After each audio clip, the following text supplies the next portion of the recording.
laga bilaabo 24 August 2026 waxaa ka hubaa inaad heli doontid views aad u badan sida videos kala soo dhigo TikTok iyo platformska kale. YouTube waxa uu sameeyay mid ka mid ah updateski ugu muhiimsan ee uu sameeyo 21 sano uu jiray waana views count ama sida loo xisaabiyo viewska. YouTube intii uu jiray viewska lama xisaabin jirin ilaa iyo qofka uu daawado 30 second ee ugu horeeyo videoga. Laakiin hadda update-kan waxa uu leeyahay beginning on August 2026 viewsku waa xisaabin doona frameka ugu horeeyo ee videoga halkii markii hore ay ahayd inuu qofka daawado 30 second ee ugu horeeyo videoga.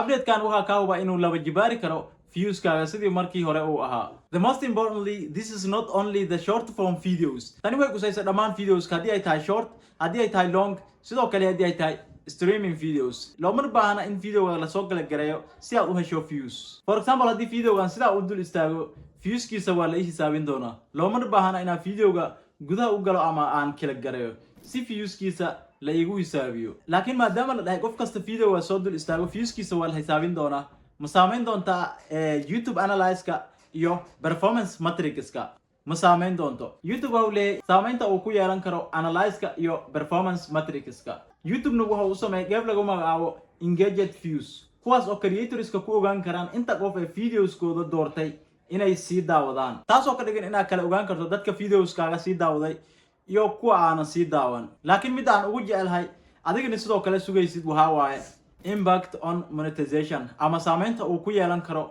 monetization-ka. Laakiin YouTube waxa uu leeyahay wax saameyn ah kuma yeelan doonto monetization-ka ama YouTube partner program-ka. YouTube waxa uu sheegay in lacag saameyntu ay sidii hore ay tahay iyadoo lagu base gareynayo engaged short views iyo engaged watch time oo laguma xisaabin doono auto play videoska ama videoska qofka aan isagu daawan ama engaged videoska aan ahayn. Taasna way ka dhigan tahay dhanka lacag saameynta in sidii hore ay tahay oo aan wax ka bedelin update-kan.